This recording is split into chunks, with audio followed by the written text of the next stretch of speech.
이제 가능하신 분들은 자리에 일어나셔서 사도신경으로 우리의 신앙을 고백하며 영과 진리로 예배드립니다. 나는 전능하신 아버지 하나님 천지의 창조주를 믿습니다. 나는 그의 유일하신 아들 우리 주 예수 그리스도를 믿습니다. 그는 성령으로 잉태되어 동정녀 마리아에게서 나시고 본디오 빌라도에게 고난을 받아 십자가에 못 박혀 죽으시고 장사된 지 사흘 만에 죽은 자 가운데서 다시 살아나셨으며 하늘에 오르시어 전능하신 아버지 하나님 우편에 앉아 계시다가 거기로부터 살아있는 자와 죽은 자를 심판하러 오십니다. 나는 성령을 믿으며 거룩한 공교회와 성도의 교제와 죄를 용서받는 것과 몸의 부활과 영생을 믿습니다. 아멘.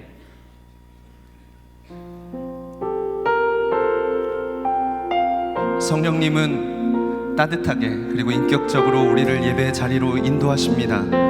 우리 성령님의 인도하심을 따라 함께 고백하겠습니다. 따스한 성령님, 따스한 성령님, 마음으로 오네 내 몸을 감싸며 주어지는 평안함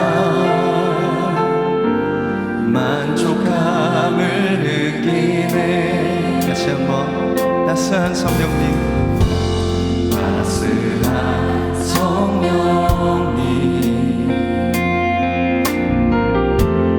마음으로 보내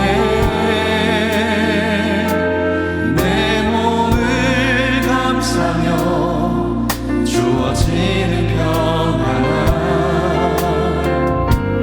만족감을 느끼네.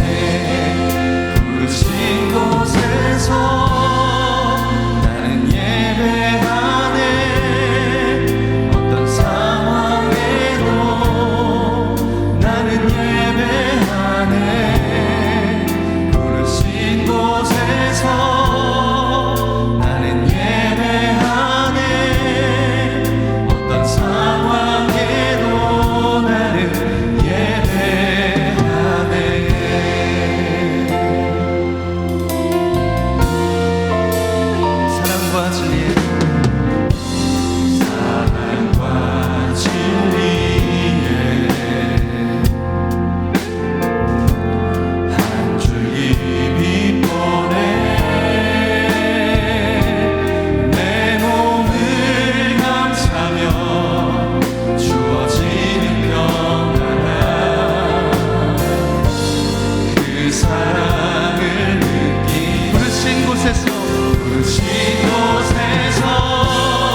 오늘 우리에게 주시는 하나님의 말씀은 사도행전 19장 21절에서 29절까지입니다. 이 일이 있은 후에 바울이 마게도냐와 아가야를 거쳐 예루살렘에 가기로 작정하여 이르되 내가 거기 갔다가 후에 로마도 보아야 하리라 하고 자기를 돕는 사람 중에서 디모데와 에라스도 두 사람을 마게도냐로 보내고 자기는 아시아에 얼마 동안 더 있으니라.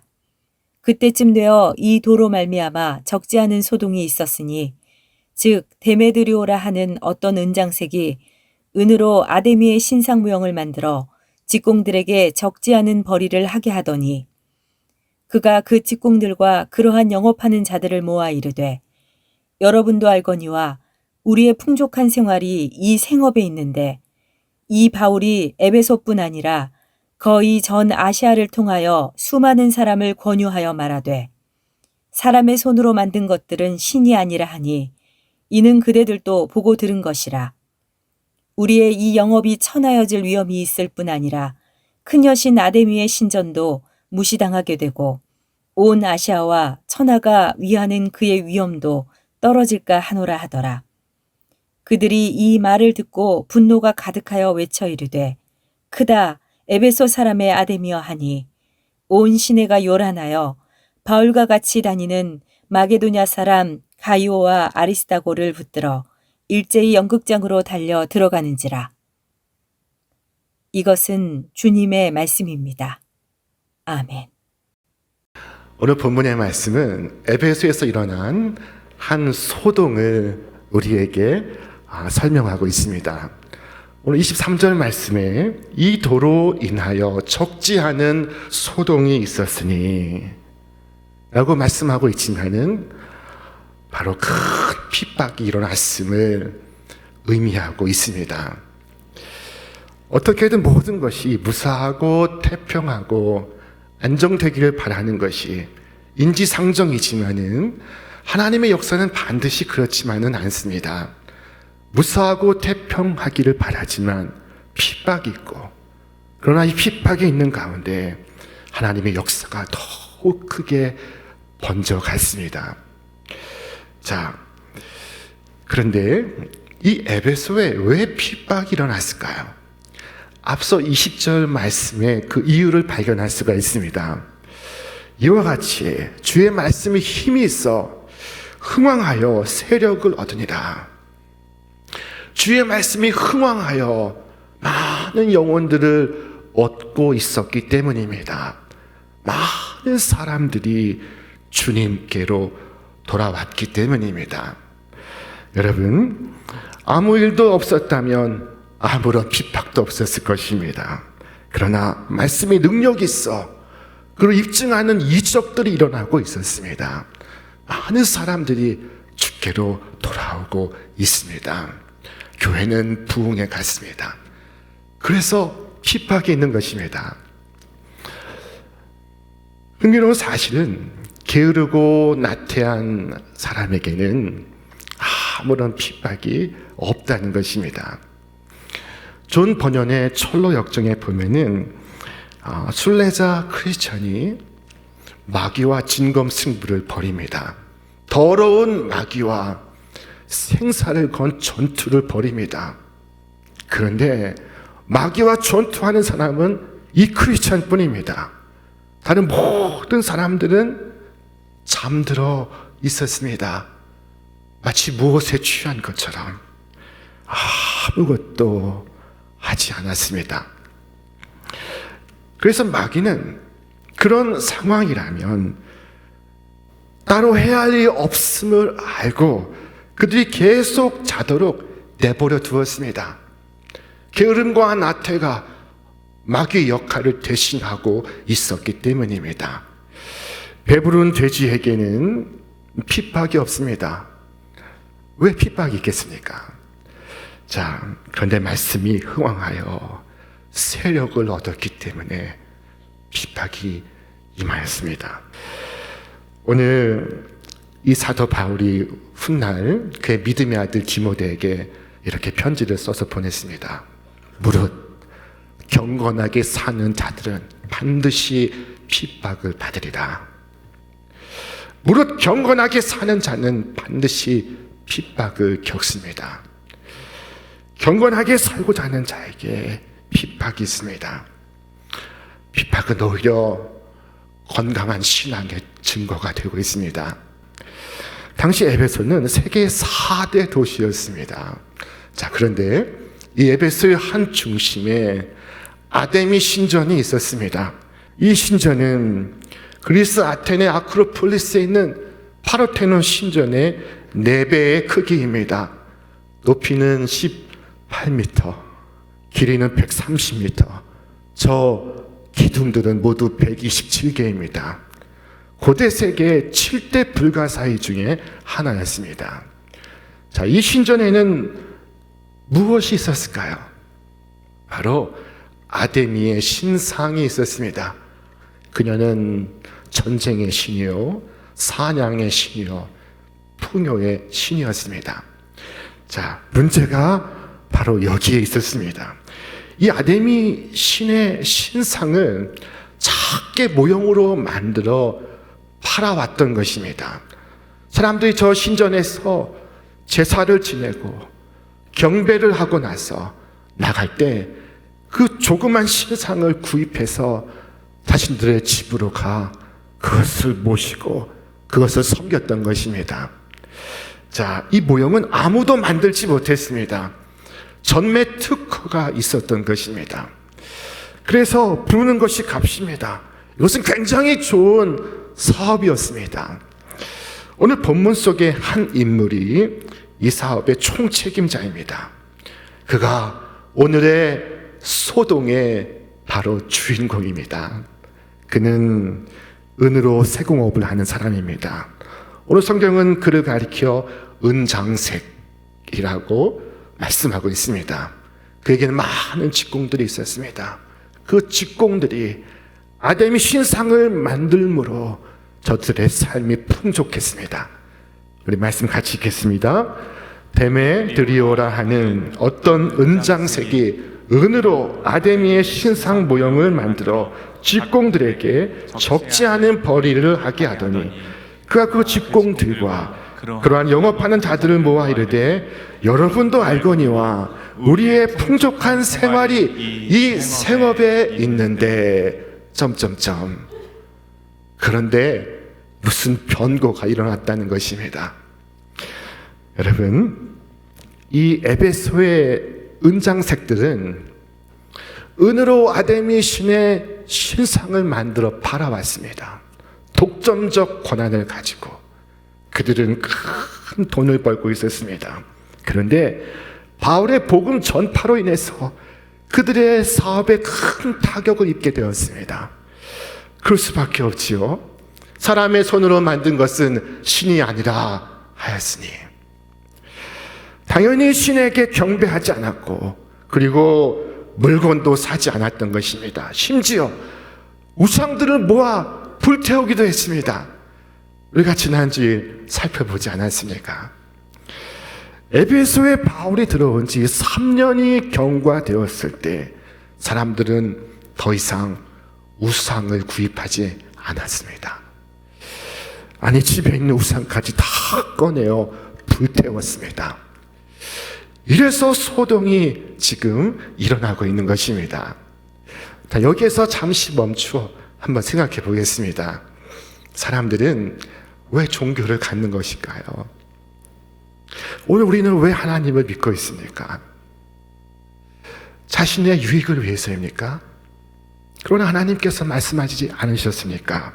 너는 자기를 위하여 새긴 우상을 만들지 말고 위로 하늘에 있는 것이나 아래로 땅에 있는 것이나 땅 및 물속에 있는 것에 아무 형상이든지 만들지 말며 그것들에게 절하지 말며 그것들을 섬기지 말라. 여기서 우리가 주목해야 할 대목이 자기를 위하여 라는 말씀입니다. 여러분, 우상숭배는 자기를 위하는 것입니다. 그 우상 넘어 그 뒤에 바로 자기 자신의 이익이 있습니다. 자기 자신의 쾌락이 있습니다. 자, 돈 벌어다 주는 심, 건강하게 해주는 신, 기분 좋게 해주는 신, 바로 그 신들을 찾아 섬기는 것이 우상숭배입니다. 주님께서 우리에게 분명히 말씀하셨습니다. 너희는 자기를 위하여 우상을 만들지 말지니. 또한 말씀하시기를 너희의 먹으며 마심이 전혀 자기를 위하여 먹으며 자기를 위하여 마심이 아니냐. 또한 말씀하기를 자기를 위하여 재물을 쌓아두고 하나님께 대하여 부여치 못한 자가 이와 같으리라. 우상숭배는 자기를 위하는 것입니다. 여러분, 알라딘의 이 램프를 한번 생각해 보시기를 바랍니다. 이 램프를 살살 문지르면은 그 램프에서 근육맨이 등장합니다. 그는 주인이라고 불리는 요정입니다. 이 요정은 바로 나의 소원을 들어주는 신입니다. 이 요정에게는 두 가지 매력이 있습니다. 하나는 그가 못할 것이 없다는 것, 그에게 큰 힘이 있다는 것. 또 하나는 그를 내가 부릴 수 있다는 것. 이 두 가지가 이 요정의 매력입니다. 알라딘 램프는 하나님이 아니라 나의 우상입니다. 알라딘 램프는 내가 원하는 시간, 내가 원하는 장소에 신을 불러 올릴 수 있습니다. 모세를 기다리지 못한 이스라엘 백성은 금송아지를 만들어 신을 불러 올렸습니다. 여러분, 내가 원하는 시간, 내가 원하는 목적에 주님을 부리지 못해서 안타까우십니까? 여러분, 안타까워하지 마십시오. 그래야 하나님이십니다. 하나님을 하나님으로 섬기는 사람들은 기도한 대로 응답되지 않아도 낙심하거나 절망하지 않습니다. 그럼에도 불구하고 하나님은 나를 참되게 사랑하시고 나를 나보다 더 잘 아시며 나를 도우시고 지키심을 알고 있기 때문입니다. 그래서 격분할 일도 없고 하늘이 무너진 것처럼 한숨을 쉴 일도 없습니다. 물론 때로 마음이 상하기도 하고 낙심하기도 하지만 하나님 안에서 보면 곧 그와 같은 일은 큰 일이 아니라는 것을 깨닫습니다. 하나님께서 모든 것을 선하게 하실 줄로 믿습니다. 나의 하나님은 내가 소유한 하나님이 아니라 나의 하나님은 나를 소유하신 하나님이십니다. 여러분, 신앙의 본질은 이 하나님이 살아계시며 이 하나님께서 당신의 사랑하는 자녀들을 지키시고 보호하신다는 것입니다. 그 안에서 기뻐하고 그 안에서 그분을 섬기고 그 안에서 실제로 행복과 만족을 느끼며 살아가는 것, 그것이 바로 신앙생활 아니겠습니까? 자, 그런데 오늘 현대인들은 이 고대 사람들처럼 우상을 만들어 섬기지 않습니다. 자, 그 많던 우상들은 다 어디 갔습니까? 우상이 다 사라진 것입니까? 그렇지는 않습니다. 야만인은 야만인답게, 문화인은 문화인답게 지금도 우상을 섬기는 중입니다. 자, 우상이라니요? 무슨 우상 말씀입니까? 라고 묻는다면 여러분, 오늘 하나님 말씀보다 여러분의 생각을 지배하는 것, 그것이 바로 우상입니다. 하나님만이 주실 수 있는 것을 거기에서 찾을 때 그것이 우상입니다. 그것이 바로 나의 우상입니다. 그것만 있으면 나는 행복할 텐데, 그것만 있으면 내 삶은 의미가 있을 텐데, 내 삶은 가치가 있을 텐데 생각하는 바로 그것이 우상입니다. 여러분, 우상에 굴복하기보다 우상을 극복해 나가시기를 바랍니다. 자, 어떤 분은 외모가 우상인 분이 있습니다. 외모가 우상인 경우에는 여러분, 하나님의 형상대로 자신이 지음받았음을 늘 상기하시길 바랍니다. 하나님께서 당신의 형상으로 나를 만드시고 나를 존귀하게 여기시고 있습니다. 나를 소중하게 생각하고 있습니다. 나는 하나님의 작품이며 하나님은 나에게 최고의 가치를 부여하시고 있습니다. 자, 소유가 우상인 경우에는 가진 것을 나누어주는 습관을 키워보시기를 바랍니다. 우상의 입장에서 보면은 자신을 섬기지 않고 자신을 남에게 주어버리는 것만큼 큰 모욕은 없을 것입니다. 권력이 우상이 될 때도 있습니다. 그때는 권력을 숭배하기보다 선을 이루기 위하여 권력을 썼던 성경의 인물들을 기억하시길 바랍니다. 요셉이 그러했고 느헤미야가 그러했습니다. 오늘 수많은 우상들이 섬김받는 이 시대에 오직 여러분의 마음은 온전히 여호와 하나님만을 섬기시기를 주님의 이름으로 축원합니다. 자, 그런데 지금 에베소에는 이 우상 때문에 소동이 일어났습니다. 우상을 만들어 파는 이들이 지금 소동을 이끌고 있습니다. 자, 이들이 지금 가이오와 아리스타고를 붙잡아 놓고 있습니다. 이 두 사람은 바울이 에베소에서 만났고 그리스도 안에서 동지된 사람들이었습니다. 그런데 이 두 사람을 체포해서 지금 야외 극장으로 끌고 가는 중입니다. 이 극장에 몇 명이나 들어갈 수 있을까요? 25,000명이 들어갔습니다. 그런데 지금 이 극장에 우상을 연호하는 사람들로 가득 차 있습니다. 자, 성경은 말씀하기를 그들이 이 말을 듣고 선동하는 그 말을 듣고 분노가 가득하여 외쳐 이르되 크다 에베소 사람의 아데미여. 자, 이것은 당시 종교 의식 중의 일부입니다.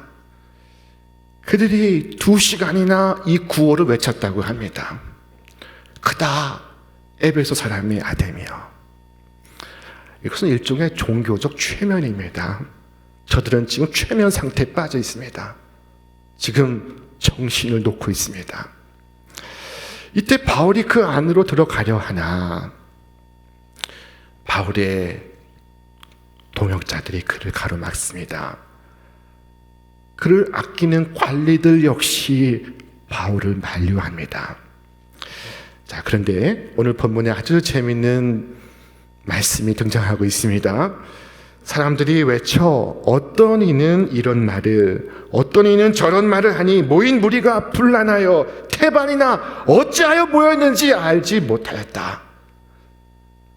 여러분, 그들이 왜 모였는지 왜 떠들고 있는지 모르면서 2시간 떠들고 있는 것입니다.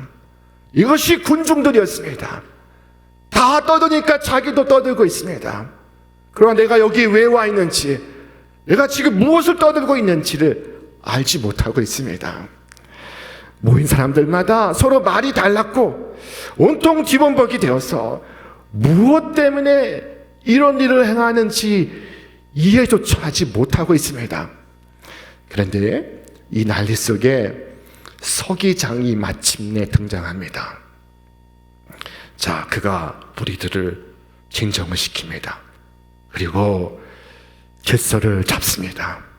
그가 회중을 바라보고 으름장을 놓습니다. 너희들 이것이 불법인 줄 아는가? 혹시 원한이 있다면 재판을 받으라. 그러나 이렇게 불법적으로 진행하면 너희들이 벌을 받을 것이다. 경솔하게 행동하지 말라. 당시 로마는 아주 관대한 식민지 정책을 펼쳤습니다. 단 하나 로마가 관용하지 않던 것은 이런 불법적인 소동이었습니다. 자, 그런데 행정관이 단 위에 서서 이 난동의 어리석음과 우매함을 일러주고 그에 뒤따르는 책임을 말할 때 군중들이 정신을 차리게 되었습니다. 그리고 마치 아무 일도 없었던 것처럼 그들이 뿔뿔이 흩어져 자신들의 집으로 돌아갔습니다. 그래서 모두가 흩어지게 되었더라, 성경이 말씀하고 있습니다. 여러분, 어쩌면 저는 이 서기장이, 이 행정관이 두란노 서원에서 바울의 말씀을 들었는지 모르겠습니다. 자, 바울이 두란노 서원에서 말씀을 가르치지 않았습니까? 몇 년 동안 했습니까? 2년 동안 했습니다. 얼마나 자주 했습니까? 매일 했습니다. 자, 바울은 그 두란노 서원에서 많은 제자를 가르쳤습니다. 거기에 오늘 등장하는 인물들이 대다수입니다. 서기장, 아시아의 관리들, 이름 없는 제자들, 가이오와 아리스타고, 그리고 등장하지 않는 많은 바울의 동역자들, 동지들. 이것은 지난 두란노 서원에서 말씀을 가르친 그 결과입니다. 바울의 편에 서서 한 팀을 이루고 있습니다. 저들은 바울의 동지요, 동역자들입니다. 어떤 선교지에도 이 에베소 같은 곳은 없었습니다. 여러분, 우리 신촌교회 말씀의 공동체가 이 두란노 서원과 같은 공동체가 되기를 주님의 이름으로 축원합니다. 이와 같이 함께 주님의 일을 할 수 있는 사람들이 여러분 주위에 많이 나타나기를 바랍니다. 오늘 우리는 에베소에서 일어난 한 소동을 보았습니다. 우상을 만들어 팔던 조합이 들고 일어난 소동이었습니다. 이들은 우상을 팔아서 지금까지 많은 이윤을 남겼는데 어느 날 이름도 모르고 성도 모르는 한 사나이가 들어와서 사람의 손으로 만든 것은 신이 아니라 하면서 복음을 전했습니다. 그 결과 그들의 사업이 흔들리고 있습니다. 이래서 지금 데모를 하고 있는 중입니다. 여러분 생각해 보십시오. 얼마나 놀라운 영향력입니까? 바울은 권력도 없습니다. 아름다운 외모도 없습니다. 전설에 의하면 바울은 키가 작았다고 합니다. 바울은 코가 메부리 코였다고 합니다. 바울은 머리가 벗겨진 대머리였다고 합니다. 바울은 눈이 안 좋았다고 합니다. 자, 그런데 전혀 알아줄 것 없고 알아줄 수 없는 지위도 재물도 없는 그가 들어와서 그 한 사람에 의해서 도시 전체가 변하고 있는 중입니다. 어둠의 권세가 물러가고 있는 중입니다. 그는 죄인을 위하여 십자가 지신 그리스도를 진솔하게 전했습니다. 그리고 그가 전한 그리스도는 에베소의 유대인뿐만 아니라 헬라인들에게 그들의 심령에 큰 위로와 소망을 주었습니다. 무학의 사람도 학문의 사람도 모두가 주님의 아름다우심에 탄복하였습니다. 주님에 대하여 듣는 것만으로도 그들의 심령은 만족을 누릴 수 있었습니다. 여러분, 오늘 나는 어떻습니까? 살아오는 동안 나로 인해서 나의 가정과 나의 직장은 어떤 변화를 경험했습니까? 나로 인해 나의 배우자와 자녀들은 삶에 어떤 변화를 맞았습니까? 여러분, 여러분의 가족과 여러분의 동료들에게도 이 그리스도를 전하시기를 바랍니다. 비록 투박한 말일지라도 진솔하게 구주를 전하시기를 바랍니다. 내가 색칠하고 내가 윤을 내지 않아도 주님은 찬란히 빛나는 보석입니다. 여러분, 여러분이 오늘 보냄받은 그 자리에서 이와 같이 주 예수 그리스도의 거룩한 도구로 아름다운 증인으로 신실하게 쓰임받을 수 있기를 주님의 이름으로 축원합니다. 축원합니다. 이제는 우리 주 예수 그리스도의 은혜와 하나님의 사랑과 성령의 역사하심이 오직 주님만을 섬기며 생명의 주님을 전하기를 결단하는 우리 신촌의 모든 성도들 위해, 저들의 이 땅 위에 가정과 일터와 기업 위에 이제로부터 영원토록 함께 하시기를 간절히 축원하옵나이다. 아멘.